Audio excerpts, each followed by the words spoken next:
Hello, and welcome to another episode of Todd Talks. And Todd Talks, people listen. Hopefully. So, the battle has happened. Batman Beyond, Spider-Man 2099. And despite me going all fanboy, Batman Beyond won. Yeah, baby! I'm happy. This is honestly a really interesting situation for me because I really thought that this was going to be another Bane Venom situation where I totally fanboyed on that. And I just wanted Bane to win, even though I knew in my heart of hearts that he wouldn't. And leading up to the death battle between Batman Beyond Spider-Man 2099, all the things I kept saying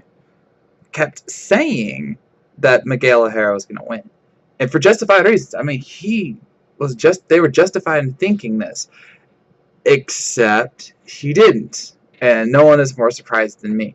Again, I went into this battle knowing that thinking that Miguel had the better strength advantage. He had certain natural abilities that clearly outclassed Terry, but I felt that he could win because of Bruce Wayne, the AI from the Batsuit that could also potentially help him, which ironically they didn't use, and his fighting skills. I had actual justification for thinking that Terry would win, but I honestly didn't know if it would actually work and come through, and sure enough, it did. I mean, looking at okay, I really appreciate you, Death Battle, for doing that long of a breakdown, because I think you knew that people felt that Miguel was gonna kill Terry like 6 days from Sunday, but you took the time and you explained why in great detail, why Terry won, and it was not only believable, it was just like, huh, I never thought of it that way. And I know there's salt. Seriously, that's 3 bad death battles in a row. There's major salt. But it was justified science. I personally loved the rock underwater buoyancy equations that you showed. That was great. So thank you, Death Battle. But they took the time. They broke down why Terry was stronger, why Terry was faster, why Bruce was actually better than Lila, despite Lila being an AI intelligence. And yes, it's more than he's the gosh dang Batman. Okay, let's get that out of the way. It was just a very interesting thing, because I loved Batman Beyond. It was a cartoon I grew up with. I have all 3 seasons over there. 4 seasons? Whatever. 3 or 4 seasons over there. I could have binge watched it all and probably came to the same conclusion, but I didn't have time, sadly. Not enough time in the day. But to see it happen like that, it was very uplifting. And now we can finally say that Batman is in the win column twice. Once because he beat Captain America, and once because his future protege beat Spider-Man 2099. So if we're going by the DC Trinity, it's 2-0 Superman, 2-1 Batmans, and 1-1 Wonder Woman. I can live with that. Now, as for the battle itself, I must admit it was not one of my favorites. It actually reminded me of Beast versus Goliath, which is something that I've seen a lot of people talk about on the Screw Tech forums, where it was an interesting matchup, but the battle was lackluster. And for the record, I still think that Beast versus Goliath is one of the okay, there's no way around it. It's one of the worst death battles. Goliath, they took the sprite of Goliath from a video game, which they referenced in his breakdown, and he didn't even talk at all. Beast had one line, which I'm pretty sure was from a video game, but Goliath sounded like Godzilla in the whole thing. Now, thankfully here they went full voice acting for Miguel and Lila and Terry and Bruce, which I appreciated, but I don't know, it just seemed not just short, but the ending was far too quick. They had this amazing aerial battle, which I really liked, and then Bruce was like, Terry, ooh, that's actually pretty good, Bruce. Terry, get him on the ground, and all that stuff. And then they get on the ground, and then Miguel says, can I bite him, because that's one of his powers. And then they charge each other. Terry throws a flashbang, spoilers, put some explosives on him, and then it's like, Lila, when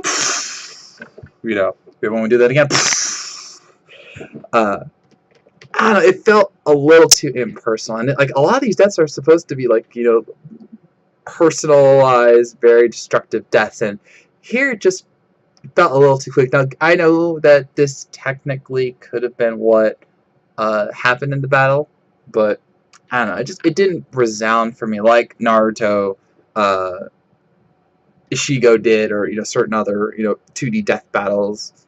It just felt a little hollow at the end and far too quick. Even in victory, I did feel a little disappointed here. Now there is some salt, as I noted, about Miguel being nerfed and Terry being buffed and all that. Get over it. Seriously, come on. It's not how it is. Like they're saying, like, oh, of course they would amp up the flashbangs to make it so that Terry could kill him. It's one scenario. He's the better martial artist. He's got Bruce by his side. His suit can't be hacked, which was one of the only fears I had about this death battle. For those things, well, what about his venom bite? He got bit by an actual hyena. Okay, he was bit by a slicer named Hyena, and it clearly did not go through his suit. He felt the bite and promptly threw Hyena off, but it did not penetrate his suit, so his venom would not have gotten to Terry because there's no skin to expose. So there's that.